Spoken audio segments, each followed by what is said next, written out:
E lembrando aí da festividade da nossa igreja, irmão, vai ser dia 19, é 19 ou 26? 19, né? Que é 19, né? Não é? 19 de, eu confundo, 19 de outubro aqui, 19 e 20, vai ser um sábado e domingo. E aí todas as tribos realmente agora precisam se reunir para nós, o que nós vamos fazer. Se nós vamos fazer barraca, nós vamos arrecadar dinheiro, vamos vender como a gente sempre faz. Aí cada tribo já tem que começar a se organizar para ver, vai ser responsável pelo quê? Pelo salgado, pelos doces, né? Por outras coisas, para arrecadarmos dinheiro para a igreja, né? Graças a Deus, Deus abençoe a vida dos irmãos que tem abençoado aí a cantina. A cantina conseguiu fazer meu quarto lá, ó, um rebaixamento de drywall no LED lá, muito bacana. Gastamos quase R$3.000 lá, irmão, para emassar tudo, para pintar, caro, né? Lá em cima. Mas graças a Deus meu quarto acabou lá, né? A Érica está até animada de vir, aleluia, né? Mas isso aí é graças a Deus que preparou a cantina, os irmãos colaboraram, ajudaram bastante. Então, se nós fizermos cantina, fizermos almoço e arrecadarmos, eu creio que a gente coloca todo ano 20 mil no caixa, todo ano, porque 1.500 de cantina, 1.500 por mês, dá 18 mil por ano, né? 12 vezes 1,5, 12, 18, né? Então não é tão difícil não, 18 mil todo ano. Então assim, 3 em 3 anos a gente consegue comprar terreno, preparar um lugar para as novas Efraíns de Deus aí. Eu quero convidar os irmãos, né, a se voluntariarem mais assim para pregação. A intenção da tribo é que você assim se desenvolva mais aqui, que você traga uma palavra. A gente que gosta de pregar, gosta de ensinar, a gente precisa levantar novos presbíteros, novos pastores. Mas eu não posso botar o cargo em você para você ser alguma coisa. Você tem que ser para eu rotular. Então assim, se volte para a obra de Deus, sabe? Quem deseja ser do ministério, excelente obra deseja. É isso que Paulo disse em Timóteo capítulo 3. Quem deseja o episcopado, excelente obra deseja. Quem deseja fazer parte do ministério é porque está com uma intenção muito boa da obra de Deus. É isso que Paulo está falando. Isso não é humildade não, de falar, não, eu não quero nada, eu sou humilde. Tem nada a ver isso com humildade, isso aí é hipocrisia, isso é ensino errado. Então tem que amar a obra de Deus, prazer de ensinar, prazer de pregar. Já consertei a caixa de som, nós já fizemos o alívio lá em Caxias com essa caixa de som, muito bacaninha, já preparei para a gente trazer para cá também. E 15 dias nós estamos vendendo peixe lá, a gente vendendo não, né? Preparando, é um peixe social que é R$5 o quilo do peixe, está dando mais de 100 pessoas lá. Mas 100 pessoas são da nossa igreja não, tá, irmão? Estão na rua e a gente está pregando lá e estamos passando os peixes, que é o pessoal que vem lá do Ceasa, são pastores que vêm do Ceasa, e aí a gente vende os peixes a R$5 o quilo, e aí depende vem todo tipo de peixe, né? Eu vou trazer peixe para cá também, para a gente fazer um almoço aqui para a gente, mas aí eu gostaria muito da colaboração dos irmãos, né? Com a oração, com o propósito de se empenhar, do que eu posso ajudar. Quando a gente convocar aqui, ó, você se prontificar. Agora tem as tribos, agora diminuiu para 6, né? Então veja sua tribo, essa semana, né, começou hoje, né, a tribo, qual é o nome da sua tribo? Manassés, né? Qual é a outra tribo? Que é domingo que vem? Judá. Então olha só, já tem a tua, Jurandir? Judá? Então já semana que vem é de Judá. Ó, a semana que passou agora foi Efraim. A Efraim fez ali a cantina, eu, Sueli e Cris, que faz parte também. Aí na terça-feira eu estive aqui na consagração. Na quarta-feira eu fui fazer visita. Levei o Fabinho, a esposa dele, para o monte, lá na Cidade dos Meninos, lá na igreja de Caxias. Então assim, terça-feira está na consagração, quarta-feira tem que ter uma visita no lar. Se você não arrumar uma casa, faça na sua casa. Mas a quarta-feira tem que ter culto no lar. É o espírito de cão aí, ó. O cachorro entrou na igreja, misericórdia. Quem é o dono do... No mínimo achou aí, né? Então assim, quarta-feira, quinta-feira aqui no culto. Então agora Manassés, terça-feira, quarta-feira fazer uma visita ou preparar a sua casa, quinta-feira está no culto. E agora vai vir dia 19 de outubro, a igreja tem que estar envolvida com o trabalho da igreja, com a festividade da nossa igreja. Tá bom, meus irmãos? Amém, igreja? Oh, que susto, eu pensei que o pessoal não ia confirmar. Vamos orar ao nosso Deus, vamos orar ao Senhor. Vou fazer uma oração aqui primeiro, tá? Em nome de Jesus, e a gente vai entrar aqui na palavra de Deus, em nome de Jesus. Senhor nosso Deus, nosso Pai maravilhoso, Senhor, graça eu te dou, Deus, por essa noite que o Senhor tem preparado para nós. O Senhor tem sido conosco, o Senhor tem dado provas incontestáveis que o Senhor é conosco, de curas, de milagres, de presença do Senhor. Que o povo mais uma vez seja alimentado pela tua palavra, pois essa, Senhor, é a função do teu Espírito Santo, de convencer, de consolar, de confortar, de comunhão, tudo para a glória do teu nome. E eu, Senhor, como instrumento nas tuas mãos, me sinto honrado de ser mais uma vez o mensageiro na casa do Senhor, para a glória do teu nome. Em nome de Jesus nós oramos e te agradecemos. Amém e amém, Senhor Jesus. Ezequiel capítulo 37, verso 11. Então diz assim a palavra de Deus: então me disse, filho do homem, esses ossos são toda a casa de Israel. Eis que dizem: os nossos ossos se secaram e pereceu a nossa esperança, nós mesmos estamos cortados. Amém, igreja? Pode sentar, meu irmão. Vamos ocupar as mãos e vamos aplaudir o Senhor Jesus bem forte. Glória a Deus, aleluia. Preste bastante atenção na mensagem, que ao mesmo tempo que ela é fácil, ela é muito complexa também. Não, então, para você entender, eu vou dividir essa mensagem em três etapas. Vou falar antes dessa mensagem, vou falar nessa mensagem e vou falar aonde nós nos encaixamos no dia de hoje. A palavra de Deus aqui em Ezequiel capítulo 37, essa é uma das mensagens mais conhecidas da Bíblia. Se trata do Vale dos Ossos Secos. Você já ouviu muito essa mensagem, mas hoje vai ouvir um pouco diferente. Essa mensagem, o profeta Ezequiel, ele vive na mesma época que o profeta Jeremias, que o profeta Daniel. O profeta Ezequiel, esses três profetas, eles vivem na mesma época. E Daniel tem visão, Jeremias tem visão, Ezequiel tem visão. E aqui o povo já é escravo na Babilônia. E agora eu vou voltar um pouco à mensagem. Aqui é o meio da mensagem. Vou voltar um pouco antes. Alguns anos antes, Jeremias teve uma visão. Deus fala com Jeremias a respeito do seu povo, porque o povo está em pecado, o povo está na idolatria. E Deus usa o profeta Jeremias para exortar o povo, dizer que estão errados, estão pegando o caminho errado. O homem, quando ele começa a seguir seus pensamentos, seus caminhos, o final é sempre de derrota, de tristeza. Por isso que Paulo disse em Romanos capítulo 14, verso 12: cada um dará conta de si mesmo perante a Deus, responsável pelos seus atos. E em Provérbios capítulo 14, Salomão disse: há caminhos que para o homem parecem ser perfeitos, mas que seus finais são caminhos de morte. Então Deus está nos falando que muitas vezes você vai pensar que tudo que você está fazendo está corretíssimo, está perfeito. Mas Salomão disse que a primeira testemunha sempre parece ter razão, até que vem a segunda e a contesta. Ou seja, se não houver embate, se não houver crítica, se ninguém te falar nada, se você fizer tudo que está na tua cabeça, tu vai parar dentro do inferno. Tem que haver repreensão, tem que haver o conselho. Nem sempre nós estamos certos.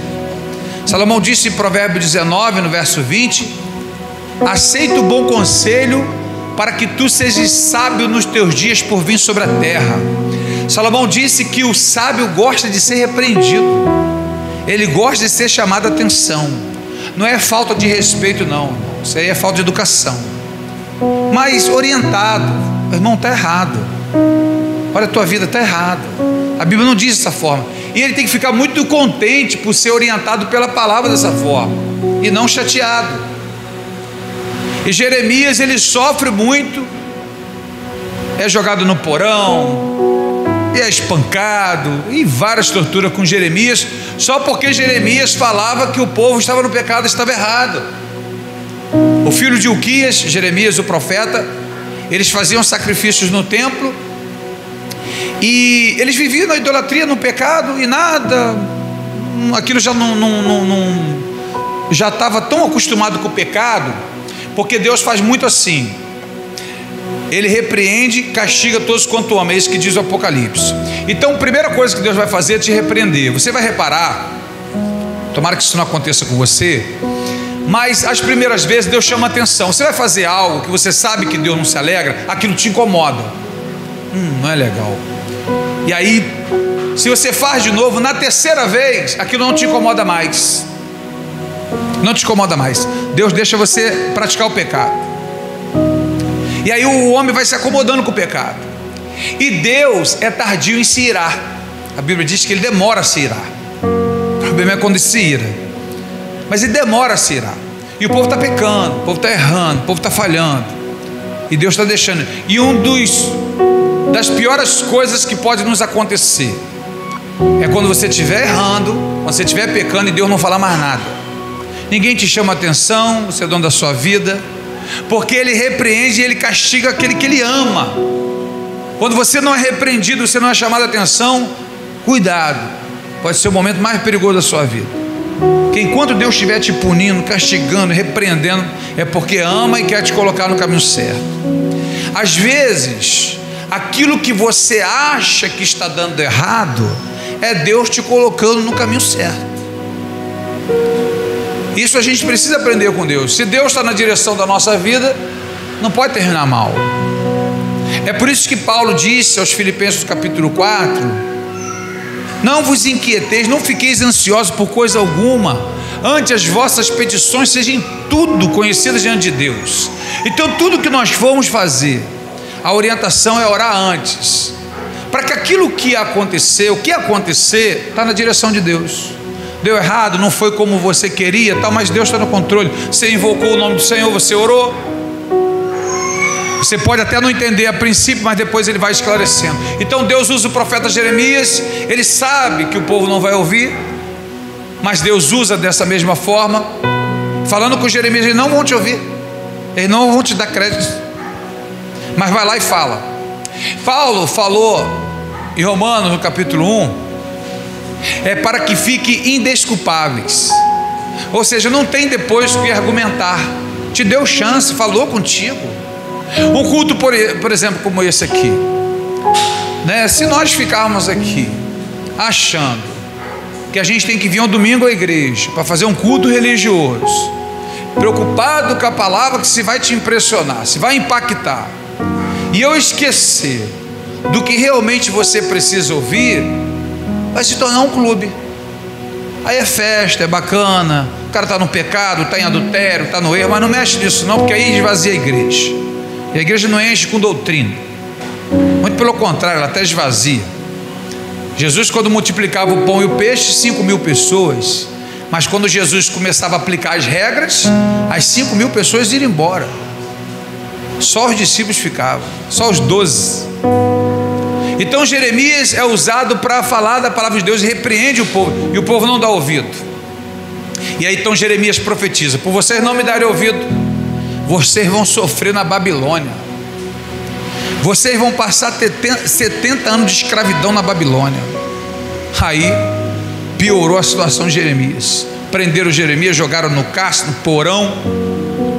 E aí ele falou que a Babilônia ia invadir, e a Babilônia invadiu. E quando a Babilônia invadiu, todo mundo conhecia o profeta Jeremias. Nebuzaradã, que era o general de Nabucodonosor, um dos generais, os capitães, ele foi até a prisão e lá soltou Jeremias. E Jeremias, vendo o povo da Babilônia, falou: meu Deus, agora eu vou morrer. O que vocês querem comigo? Jamais você vai morrer. Toda a Babilônia te conhece. Sinistro, né, meu? Toda a Babilônia conhece o profeta Jeremias e sabe que Deus é contigo, porque tudo que você tem falado tem acontecido. Libertaram o profeta Jeremias. E aí o povo agora está escravo na Babilônia. E nessa escravidão, nesse momento de escravidão, quem é levado? Daniel, Sadraque, Mesaque, Abednego, que é Ananias, Misael e Azarias. É o nome, né, de hebreu. Quando vai para a Babilônia, eles trocam o nome, porque em homenagem aos seus deuses, né? Então passou a ser Sadraque, Mesaque, Abednego, por causa do nome da Babilônia. Você sabe quando uma pessoa, por exemplo, ela vive sua vida aqui normal, ela tem o seu nome, mas se ela entrar para um crime, por exemplo, geralmente tem apelido, já não é mais aquele nome, já coloca, né? O Orelha, o Cabeça de Porco, o Sete Foice, o Mata-Rino, né? Só nome sinistro, porque é da gíria deles. Não, a Babilônia trocava-se já o nome da pessoa e colocava ali em homenagem aos seus deuses. E aí eles estão presos agora. Ezequiel também está preso. O profeta Jeremias, né, que é liberto lá da Babilônia, que tiram ele, profetiza. E aí chega a época da escravidão. Eles estão dentro da Babilônia, preso. E eles falaram isso aqui. Lá dentro da Babilônia, que eles estão presos, ele diz isso aqui: então me disse. Aqui o que acontece é o seguinte, vou resumir aqui. Deus dá uma revelação ao profeta Ezequiel. O profeta Ezequiel tem uma visão, e nessa visão Deus leva a ele um vale, o vale de ossos secos. Um vale é um lugar plano, cercado de morro. Isso é um vale, um lugar reto, que geralmente se travava as batalhas, cercada de montes, né? Geralmente vinha um exército, ficava em cima de um monte, o outro exército ficava em cima do outro monte, e eles ficavam tipo se desafiando para descer para o vale para guerrear. Algumas vezes eles faziam um desafio diferente: pega o teu melhor soldado, teu melhor guerreiro, que eu vou colocar o meu melhor guerreiro. Aquele que vencer, o que perder vai se tornar escravo do que venceu. Então não precisa morrer muita gente, correto? Precisa 5 mil, quantas 5 mil morreu um montão de gente para vencer? Não. Você pega um guerreiro melhor seu aí, eu pego o melhor guerreiro aqui. Quem perder vai se tornar servo do que venceu. Foi isso que aconteceu na batalha de Davi e Golias. Lembra que Golias ficava desafiando o povo de Israel: não tem soldado aí não, não tem homem aí não para me enfrentar.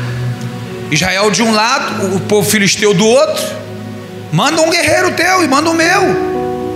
E aí Golias media 3 metros e 10, 3 metros e 20, brabo, guerreiro, intimidava.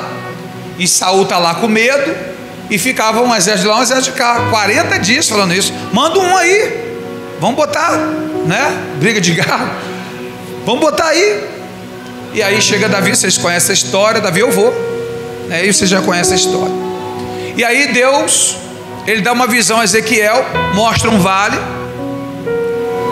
e aí leva em visão. Isso não aconteceu de fato. A visão, a passagem do vale dos ossos secos não aconteceu literalmente. Isso foi uma visão. Deus deu uma visão ao profeta Ezequiel, levou ele a um vale e disse: o que você está vendo aí? Eu estou vendo um vale. E o que está aí no chão? Vários ossos secos. Isso aí são pessoas que morreram aí. E aí Deus falou assim: você acha que esses ossos aí podem tornar a viver? Ezequiel mandou de volta para Deus: tu o sabes. Então profetiza sobre esse vale de ossos secos, que eu vou torná-los a viver, a dar vida. Porque é isso que o povo está falando. Presta atenção aqui. O povo de Deus está escravo na Babilônia, e o povo que está escravo, estão dizendo isso aqui, ó: nós estamos como um vale de ossos secos, nós estamos perdidos, não há como reviver, não tem como voltar. Então Deus falou ao profeta Ezequiel: então me disse, filho do homem, falando com Ezequiel, estes ossos são toda a casa de Israel. Eis que diz: os nossos ossos se secaram, porque estão presos na Babilônia. Pereceu a nossa esperança, estamos perdidos. Nós mesmos estamos cortados. Acabou com o povo de Israel. Não tem mais como. Como é que vai dar vida a um osso seco? Tu acha que torna a vida um osso seco? Nós estamos assim. Então Deus quis dizer o seguinte a Ezequiel para falar para o povo de Israel. Fala para ele que mesmo sendo um vale de ossos secos, eu, o Senhor, posso tornar da vida. Mesmo aniquilado, mesmo sem esperança, porque eu sou a vida. Mesmo eles nessa situação, se eles se arrependerem, se eles buscarem minha face, eu vou tornar a viver, vou tornar da vida, eles vão tornar a viver. Então Ezequiel tem essa revelação e ele vai entregar ao povo de Deus. Deus me deu uma visão, Deus me deu uma revelação, e o povo de Israel está atento. Pode falar. Vocês estão falando que estamos como ossos secos, mas o Senhor me levou em visão, me mostrou um vale de ossos secos, e ele ali começou a levantar um exército poderoso, um exército forte, e ele me falou que vai fazer assim com a gente. E aí Ezequiel, na visão, ele disse: vale de ossos secos. E aí ele profetiza a vida. A Bíblia diz que cada osso ao seu osso, porque está osso tudo espalhado, meu irmão. Então meu fêmur, que é um dos únicos ossos que eu conheço o nome, para não falar errado, está lá embaixo, e o meu pé está aqui, e um montão de osso no meio. No corpo humano, se eu não me engano, são 206 ossos, se eu não me engano, 206 eu acho, 206. Meu irmão, vai ter que vir o pé de lá, juntar com o fêmur daqui, porque se eu pegar o meu osso, né, colocar no irmão Manuel, não dá certo. Já pensou as minhas pernas na irmã Vera? A irmã Vera mais pequenininha, magrinha, e a perna desse tamanho, não ia dar certo. Tem que ser osso ao seu osso. E aí a Bíblia diz que começa o barulho, e aí tem que se juntar osso no osso. Me corrija aqui se eu estiver errado, mas dentro dos ossos tem uma corrente sanguínea chamada capilares. Lembra disso? Dentro do osso corre a primeira de corrente sanguínea, chamada capilares. Aí ele diz que depois dos ossos vem o músculo. Ele começa a dar músculo. Dentro do músculo corre a artéria, a segunda corrente sanguínea. E ele tem que botar o músculo, que vem a corrente sanguínea, a artéria, e depois ainda essa de cima que nós chamamos de veia, né? Que eu não sei nem qual é o nome desse direito. E vem a cobertura da pele. E aí vai cobrindo cada osso no seu osso, cada um no seu tempo, vai colocando no seu tempo, vai se formando o exército, vai levantando o exército, só que eles estão todos mortos agora. E aí vem o fôlego de vida sobre aqueles soldados, que eles se levantam, e ali um grande exército se formou.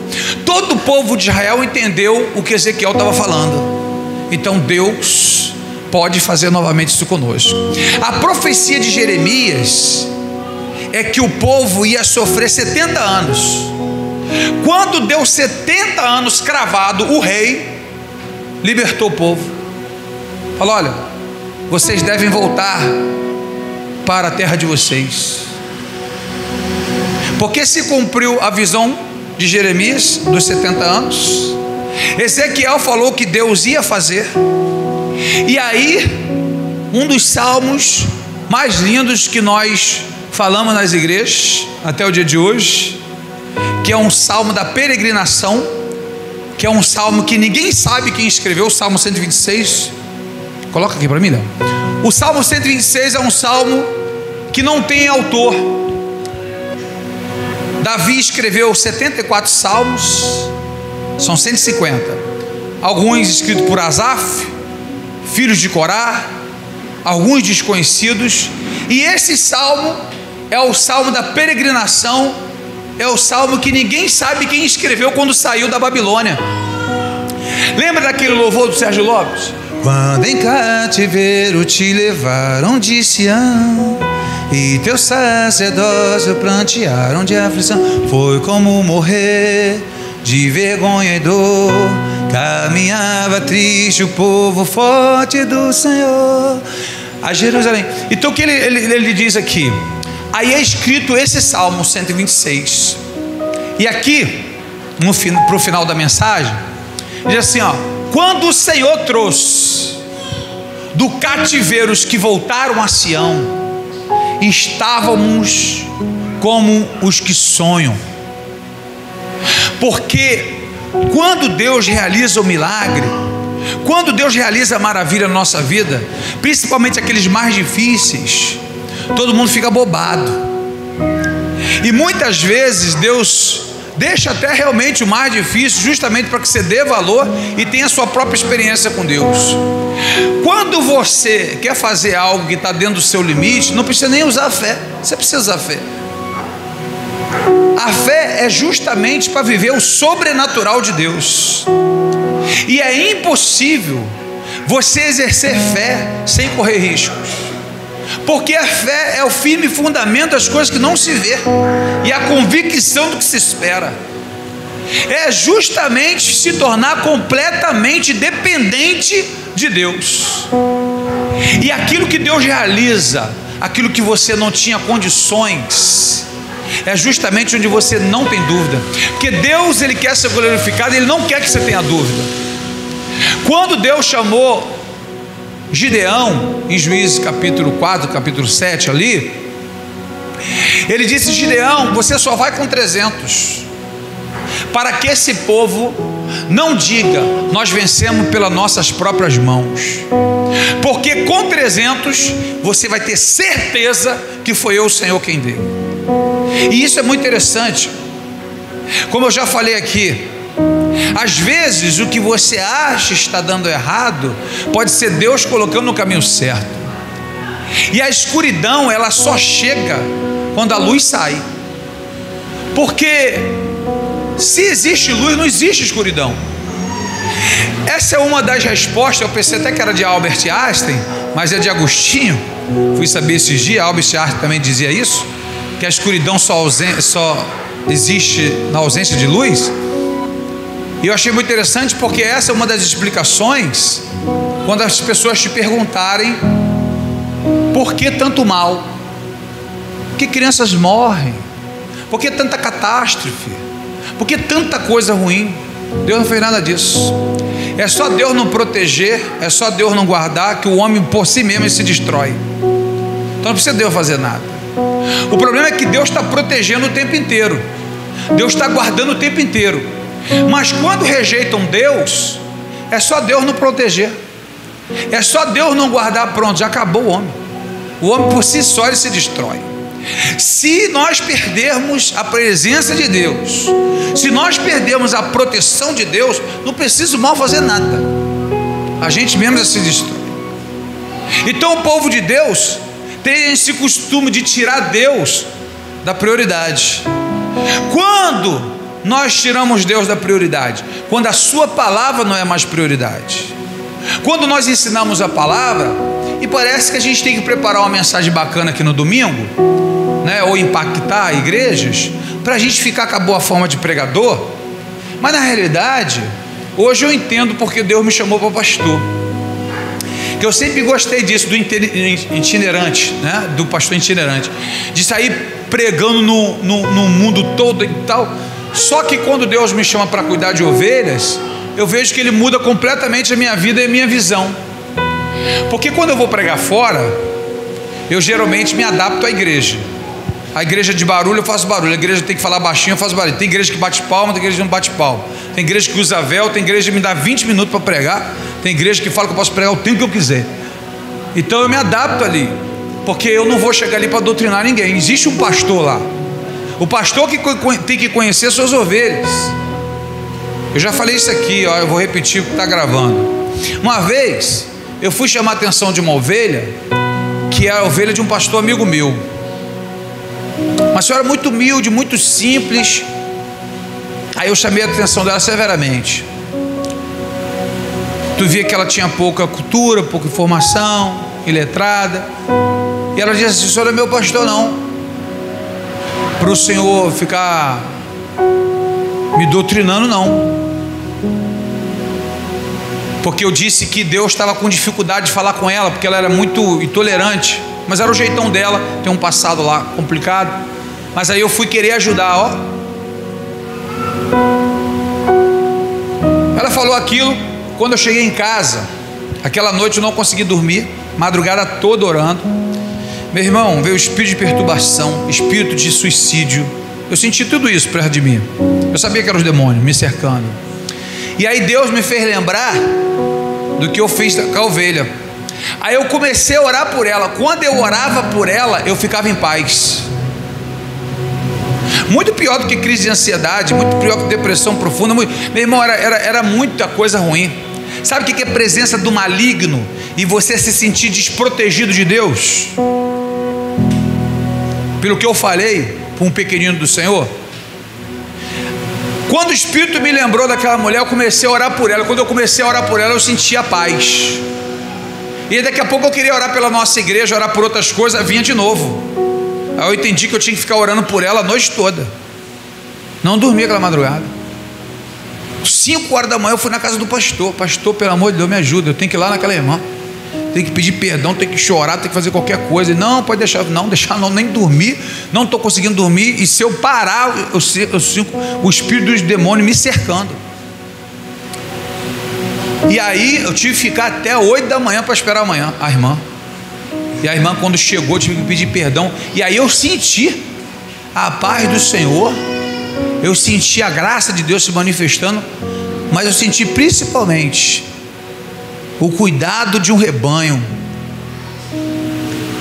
Quantas vezes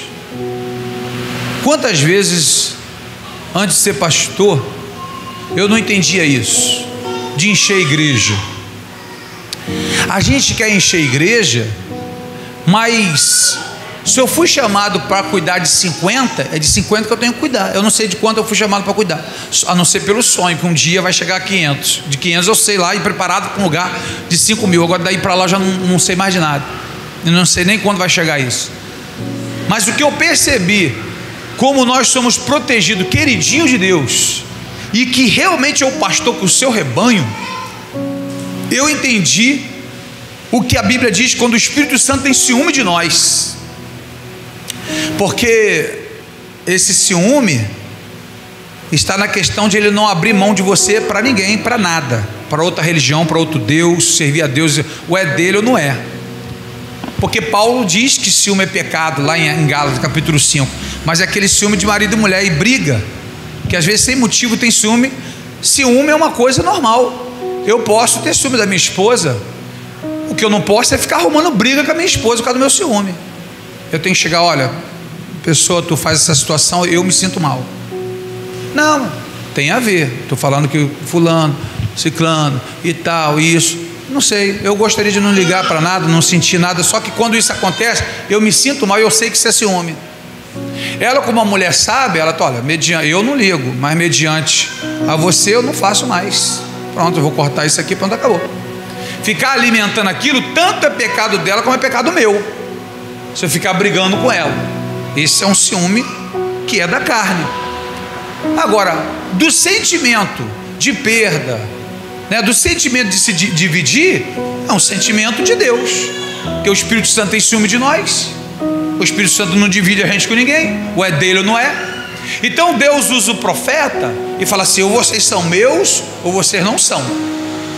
E aí Deus vê o povo arrependido, e aqui, quando Deus liberta o povo, o rei simplesmente dá a libertação ao povo, porque completou os 70 anos de escravidão.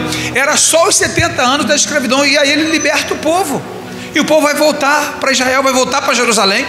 E eles escrevem esse salmo, ninguém nem sabe quem escreveu o salmo, se foi Ezequiel, se foi Daniel, se foi um dos profetas, um dos moradores de lá. Quando o Senhor trouxe do cativeiro os que voltaram a Sião, estavam como os que sonham.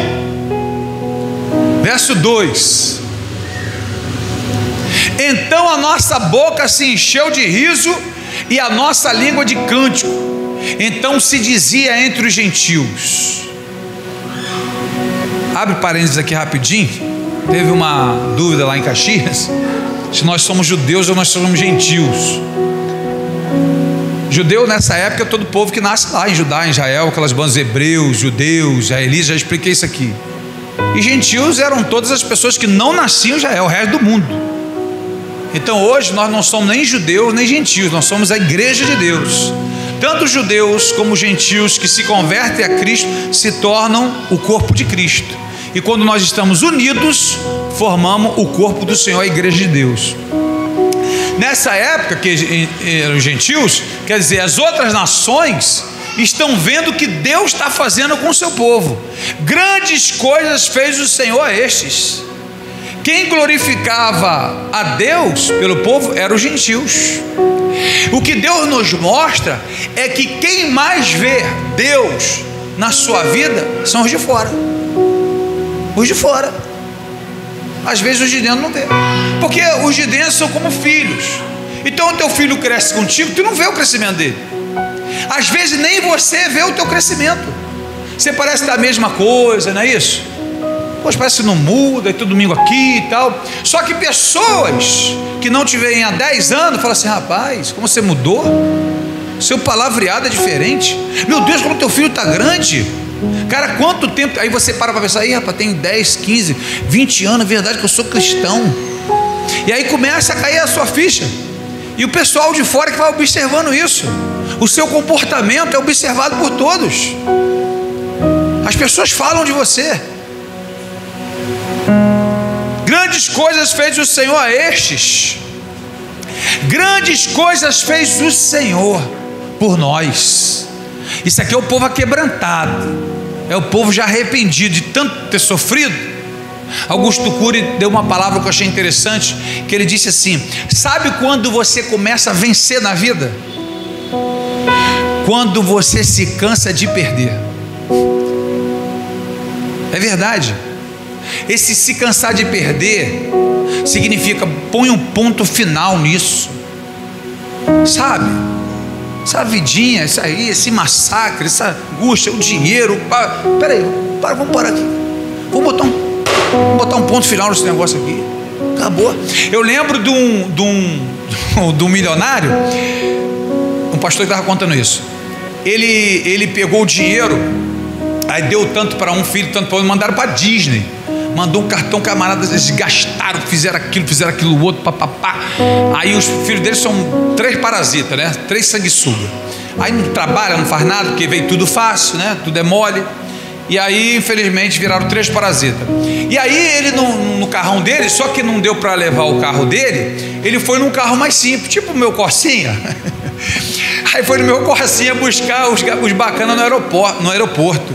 Meu irmão, para entrar no carro foi um problema. Mas peraí. Que é isso? Corsinha? Pastor Clécio, tá louco, meu irmão? Não entro nisso não. Só ali caiu a ficha do pai. Bateu assim no carro, quebrou o carro todo. Falou: vai pagar outro, vai me dar outro novo. Pá! A partir de hoje, vocês vão ter que trabalhar para ter o sustento de vocês. Porque eu não tinha um desses quando eu estava na época de vocês. E vocês ficam reclamando, reclama de tudo, reclama que agora eu vim buscar do carro e vocês estão reclamando. Nunca mais vocês vão ter moleza. E meu irmão, não tem mesmo não. Não tem não. Ele está correndo risco de vida agora. Cuidado que o pai morre e os filhos. O camarada agora, meu irmão, nunca mais, meu irmão. O cara teve que acontecer aquilo para botar um ponto final. Sabe? Perde. Peraí, irmão. Peraí, bota o ponto final nesse negócio. Aí ele começa a vencer. E eu achei muito interessante. Grandes coisas fez o Senhor por nós, pelas quais estamos alegres. Trazei-nos outra vez, ó Senhor, do cativeiro, como as correntes das águas do sul.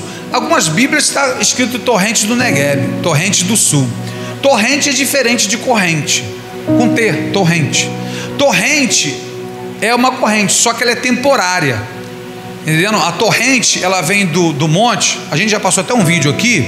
Quando vem a época de chuva, o Negueb, um deserto, às vezes o rio vem, porque vem a água, né? Ela forma um rio, mas depois aquele rio seca, depois aquele rio torna de novo, depois ele seca de novo, torna de novo. Isso não é uma corrente de água, uma torrente, né? Torrente do sul. Mas aqui está como correntes da água do sul, algumas traduções, né?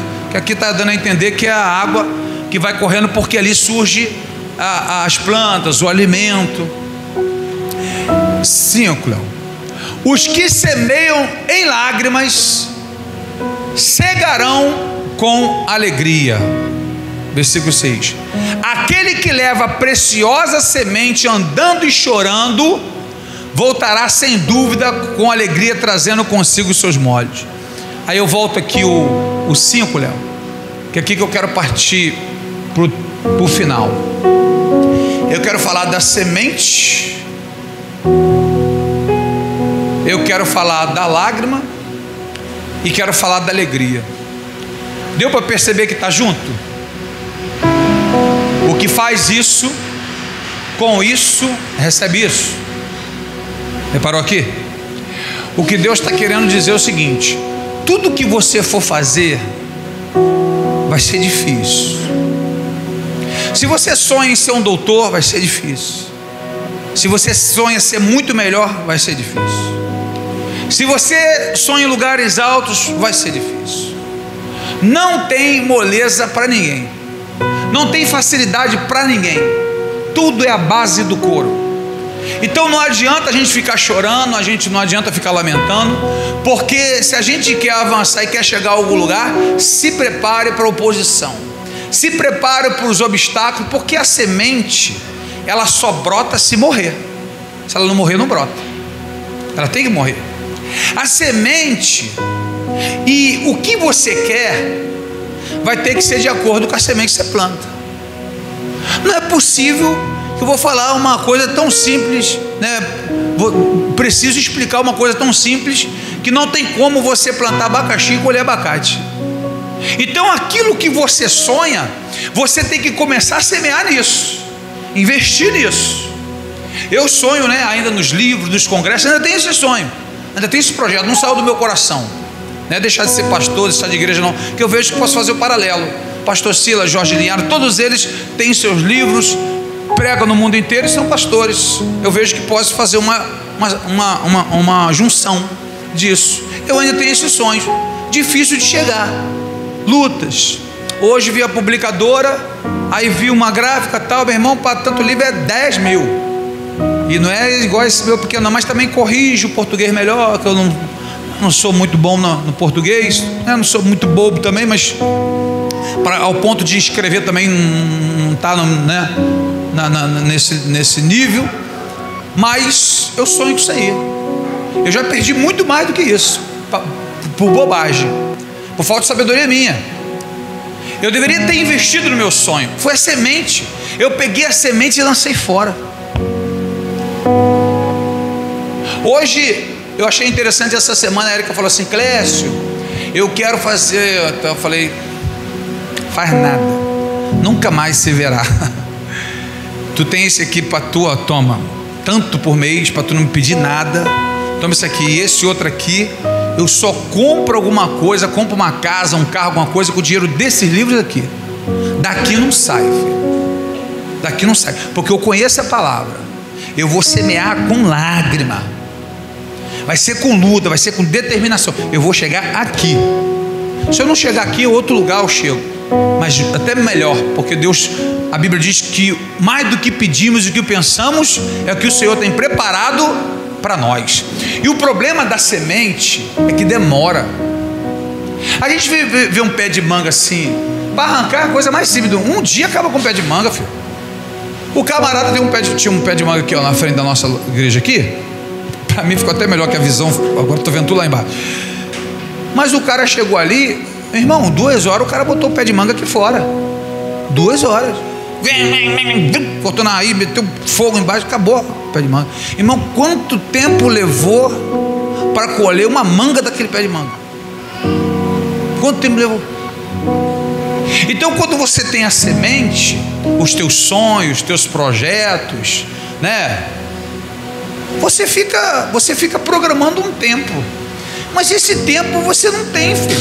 Você não tem o controle desse tempo. Você tem os seus sonhos, você tem seu projeto. É por isso que é lançar para Ele, é crer, ó fé, firme fundamento das coisas não ser futuro, mas a convicção é do que se espera. E o tempo? O tempo de plantar até o tempo de colher, mamãe. Porque a gente olha José é o governador do Egito. Quanto tempo levou para José ser governador do Egito? Aí Daniel, governador na Babilônia. Quanto tempo levou para ser governador da Babilônia? Você vê um cantor aí que surge do nada, e rapaz, o cara apareceu do nada para tu que apareceu agora. Vai ver a história do cara. Cantava em bares, rapaz, tocava na rua, R$50, passei fome e fui, toco desde criança. Para você que surgiu agora, mas a semente dele, foi lançada. Então o que você quer? Aonde você quer chegar? Quais são os seus projetos? Essa é a semente. Agora, quando você tiver a semente, você tem que preparar a terra. Se você pegar a tua semente e jogar em qualquer lugar, não dá não, irmão. Joga a tua semente ali no asfalto, para ver se dá alguma coisa. Pisa na tua semente. Lembra do semeador que Jesus disse? Uma semente caiu na terra, deu espinho, sufocou. A outra era solo duro, a outra ficou no meio do caminho, a ave pegou. 4 sementes foram lançadas, só uma deu certo. Você vê que é minoria. Se fosse uma só, era mínimo. Se fosse 2, era metade. Correto? É 1/3, é 1/3, filho. Então assim, isso leva tempo. A semente. Agora, a semente, quando você achar a terra, que é o que você precisa fazer, você tem que se fazer essas perguntas, cara. Como é que eu faço para chegar lá? Eu agora, falei, como é que eu faço? Eu quero alimentar essa ideia de escrever meus livros novamente, de estar pregando. Como é que eu faço? Irmão, tem canal no YouTube. Agora tudo que é cliente meu, eu pego o telefone e boto no YouTube aí, irmão. Pá. Já arrumei uns 100 aí. Está em 600 inscritos lá no nosso YouTube, né, Léo? 600 inscritos. Aí eu falo para todo mundo, tem que chegar até 1000, cara. Quando eu chegar até 1000, eu vou para 2000. Quando chegar a 5, eu vou para 10. Aí eu tenho que ter conhecimento. Os pastores não me conhecem. Aí eu já estou indo lá no conselho de pastores. Já fiquei lá no meio de 50 de uns 100 pastores lá. Estou lá no meio. Pastor Clécio, conheci o Marco. Pastor Luiz está lá. Pastor Felipe. E a gente está ali. Aí foi apresentando outros pastores. Aí eu apresentei meu livro. Falei, pô, estou com os livros. Aí quando lançar o livro, quando eu lançar outro, eu posso pregar lá na sua igreja? Pode. Conhecimento abre porta. O que mantém a porta aberta é o caráter, né? É ser verdadeiro. Então ali tem os dois. Aí comecei a fazer contato com os pastores. Aí fomos para lá, foi o pastor Bruno Dário lá, tal. Já cheguei pastor Bruno Dário, falei, pastor Bruno Dário, vamos. Fui ver a mensagem de ansiedade na internet. 2 semanas deu 400 visualizações, tu viu? 400 visualizações. O pessoal gosta de falar sobre ansiedade, né? Falei, pastor Bruno Dário, eu vou falar na teoria e tu fala dentro da ciência aí, varão. Tu que foi formado em psicanálise, vamos escrever um livro junto aí, irmão. Né? Vamos escrever um livro junto, tu entra ali na parte, vou pegar aquela minha também, a gente escreve, ó, pastor Bruno, pastor Clécio, aí 500 livros para mim, 500 para tu vai pregar, a gente leva o nosso livro e vamos abrindo porta. Aí se eu quero ver, eu fui lá procurar saber como é que o pastor Silas Malafaia fez, como é que o falando foi. Aí o pastor disse, não, que eu levei o DVD, apresentei lá e preguei lá na comunidade de Zona Sul, aí ele gostou, aí me levou para outra igreja e tal, ficou pegando, falei, poxa, interessante, é a semente, e eu tenho que saber a terra, eu tenho que saber como é que eu chego lá. Você quer ser o quê? O que você quer ser? A gente imagina, mas a gente tem que ir atrás disso, porque eu vejo que tempo e oportunidade, que Salomão falou em Eclesiastes capítulo 7, capítulo 9, né, perdão, Eclesiastes capítulo 9, no verso 11, se eu não me engano, o outro versículo, agora não me falha a memória, ele disse que tudo vai depender do tempo e da oportunidade. Só que oportunidade muitas vezes você cria. Você tem que ir atrás da tua oportunidade. Eu lembro da Valéria Vanessa, eu esqueci sempre o nome dela, da Globeleza. A Globeleza, sempre eu gosto mais do exemplo dela, que foi muito bacana. Muitos são assim também, eu acho isso também. Mas ela falou assim, eu era preta, do morro, pobre, favelada. Aí eu cheguei no meio das colegas assim, um dia eu vou ser atriz. Aí todo mundo riu, zombou. Vocês estão zombando de quê? Como é que tu vai fazer isso? Não sei. Até que nasceu nela, ela falou assim: se eu quero ser artista, atriz, eu tenho que estar lá no meio de atrizes, correto? Ela foi lá para a Globo, ficou lá no meio lá. Aí como é que, aí passou fulano, e ali o fulano ali, e ali o aí como é que faz para entrar assim, no meio de vocês aí? Você faz teatro, pô. Aonde? Tal lugar. Quanto é que é? Tal. Tem de graça? Tem tal lugar. Se eu vou lá. Quando chegou lá, eu quero fazer teatro. Tu quer fazer? Então, vem tal dia. Então eu vou tal dia.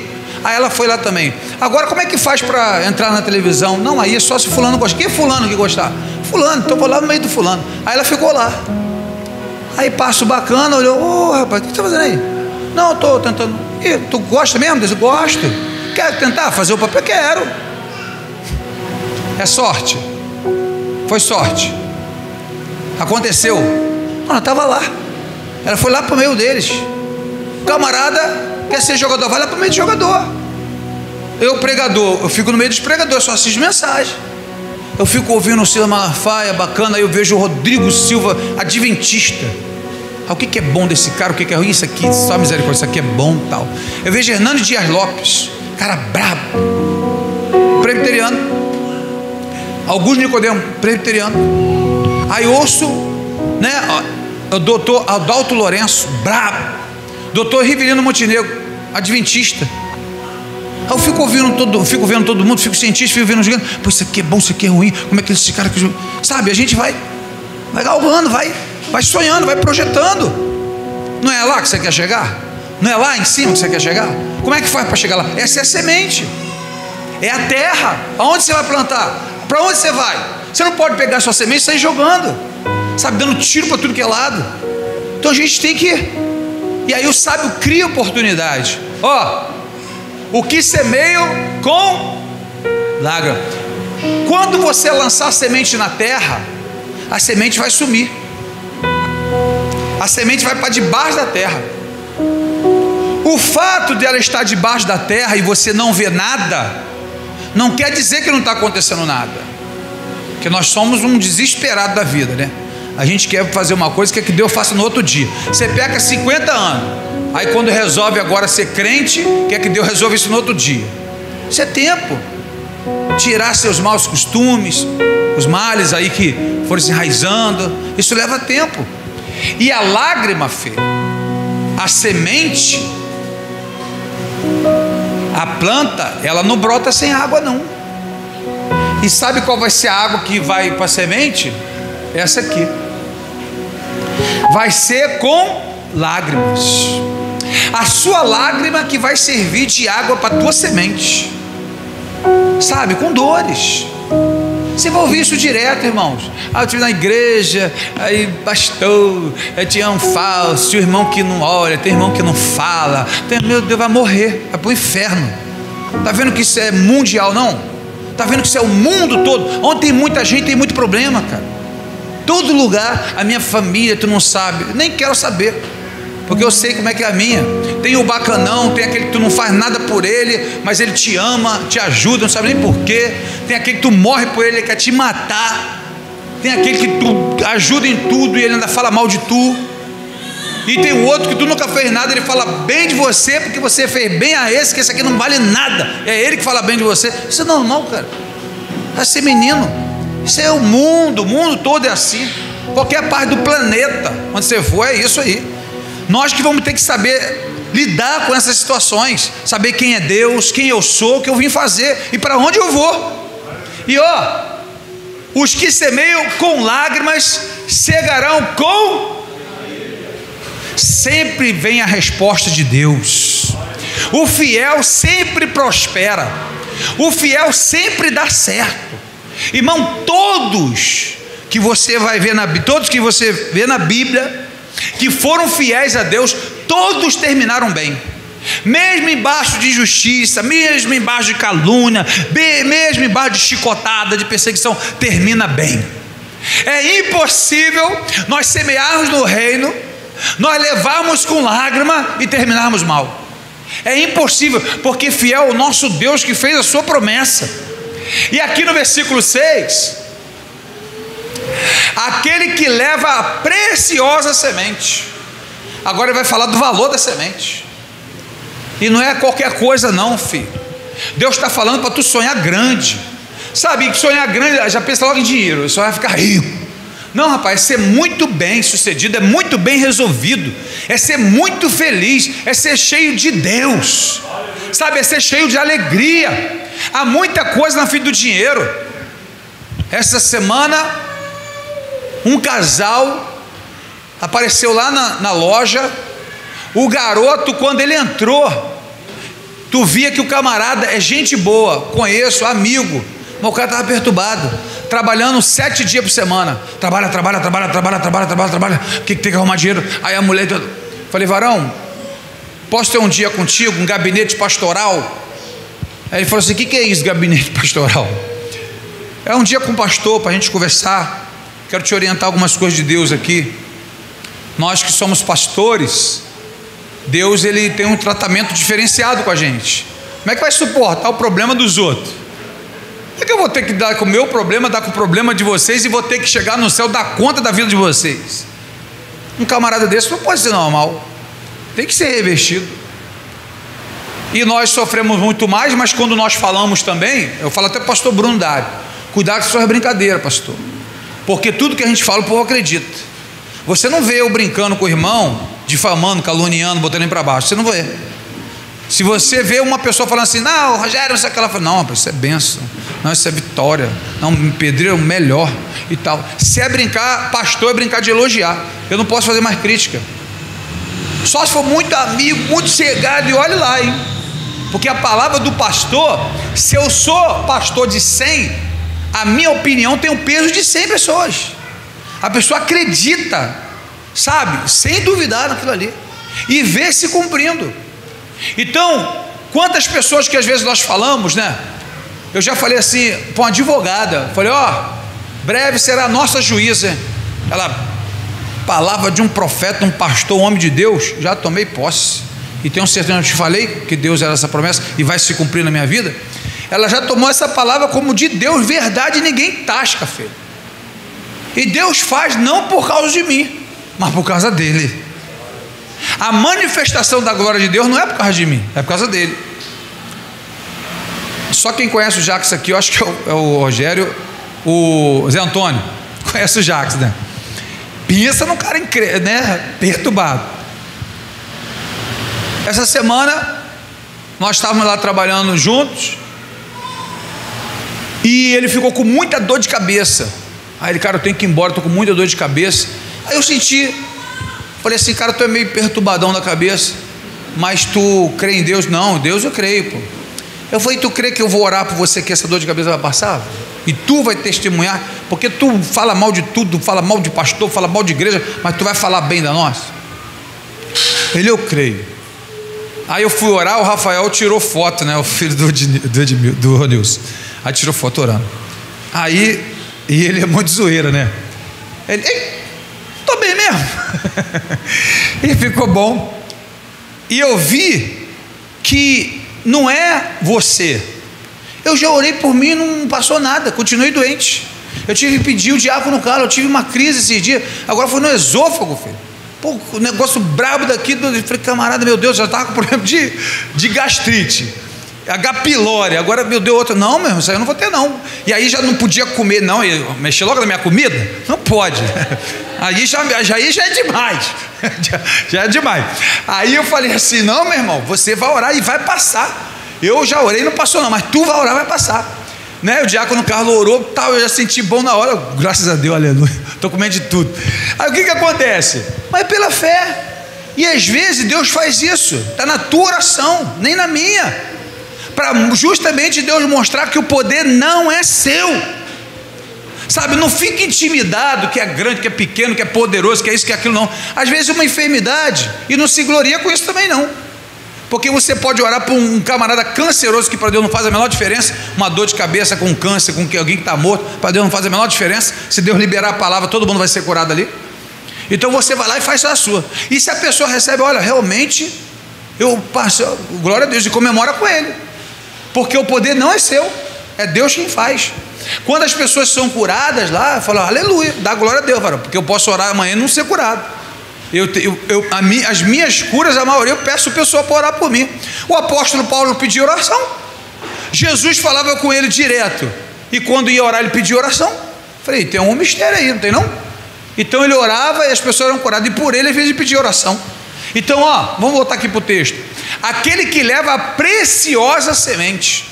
Agora é o valor que ela tem. Sabe, a preciosidade.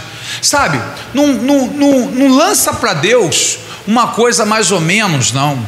Sabe, lança para Deus aquilo que vai fortalecer tua fé, aquilo que vai te trazer uma alegria tremenda, sabe, aquilo que vai te fortalecer, sabe, seja no teu casamento, seja na tua família, seja na tua vida financeira, seja onde for, seja algo para resolver, sabe, para que Deus realize aquilo e você nunca mais duvide.